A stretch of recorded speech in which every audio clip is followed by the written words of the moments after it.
Kolma-kol, kolma-kol ne işin? Birbirinize kolma-kol.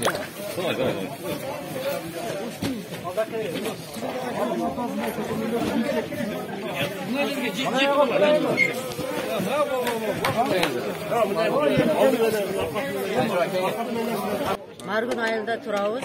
Margun ayına kaçıp kelgenimizge 4 gün oldu. 4 günden beri bizden kavar algan, bizim ahvalımızды suragan bir de çoңдордон birlikten hiç kim bolgon жок. Mına bugün Krasный Кресттен жардам келди.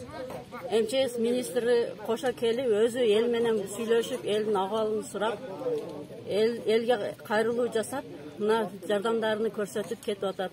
Буга чейин бир дагы биз шайлаган депутаттар дагы баш ишенип шайлаган депутаттарыбыз, бийлигибиз эч кимиси даже телевидение аркылуу кайрылуу жасап, же эмебизди акыбалыбызды сурап койгон жок. Мына азыркы келген МЧСке жардам жөнөткөн элге, кыргыз элим сиздерге рахмат, Маргын элиге да рахмат айтып коеюн.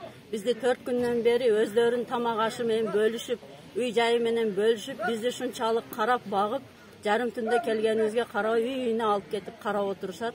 Мына азыр жардам келди. Кудай кааласа жардам помошту да жакшы кылып бөлүштүрүп берсе, тынчып кетсе, үйлөрүбүзгө кайтып барсак, жакшысы өтөрү мына немеси жок да, өзүбүздүн үйүбүзгө барып, өзүбүздүн эмебизде кеңири жашап, өзүбүздүн тиричилигибизге кылсак ошо жакшы да. Мынтип эле талаалап көчүп жүрүп, качанга чейин биз мынтип жашайбыз. Рахмат МЧС министриге келип, элге кайрылып, элдин абалын сурап кетип атат. Кудай берсин, тилекти ошондо биздин элибиздин башыга кыйынчылык түшкөндө жардам колун сунган Кызылай коомуна биз элибиздин атынан, энелерибиздин жүрөгүнөн чыккан ысык ыраазычылык МЧСке жакшы кыргыз элине жардам бергендиги үчүн баардыгыңыздарга элибиздин атынан рахматыбызды айтабыз, ыраазычылыкты айтабыз. Дайыма бар болуңуздар, бирге болоюк, ынтымак болоюк. Кыргыз элине рахмат.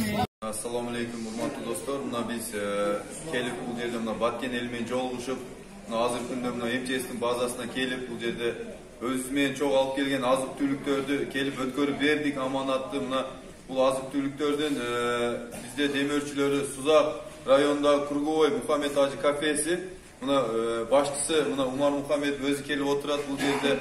Бул киши менен биргеликте Сузак районунун активисттери, Сузак айылдык кеңешинин жаңы шайланган депутаттары чогуу келип отурушат. Ошондуктан мына биз абдан кубанычтабыз. Кудай кааласа бул күндөр өтөт. Кудай кааласа мына биз ар дайым Баткен эли менен биргебиз. Баткен эли бул биз, бул Баткен биздин жүрөгүбүздө. Ошондуктан Кудай кааласа бул күндөр аз калды. Кудай кааласа биз Кудай кааласа жеңебиз. Азыр биз ошо алып келген азык түлүктөрдү мына өткөрүп бердик. Эки портет, бул жам ошо 200 000 сом тегерегинде биз азык түлүктөр. Кудай кааласа биз барып дагы айылдарда кыдырып, элдер менен сүйлөшүп, колдон келишинче дагы жөнөтүп турабыз. Мына мен дагы кайрылып кетет элем биздин элдерге, жарандарга жөнөткүлө мына базада мына өзүбүздүн аскерлер кызматта, ишеничтүү өзүбүздүн мына элдерибиз, өзүбүздүн мына борукерлерибиз кызмат кылып атат. Алла ыраазы болсун. Келип тапшырып мына өткөрүп берсеңер, мына өз ээлерине жеткирип беришет. Чоң рахмат. Рахмат силерге да, Мухаммед, силерге ийгилик. Алла ыраазы болсун. Чоң рахмат. Жардамыңарга. Сиздерге да чоң рахмат. Ак жол, аман эсен жетип алыңар. Рахмат.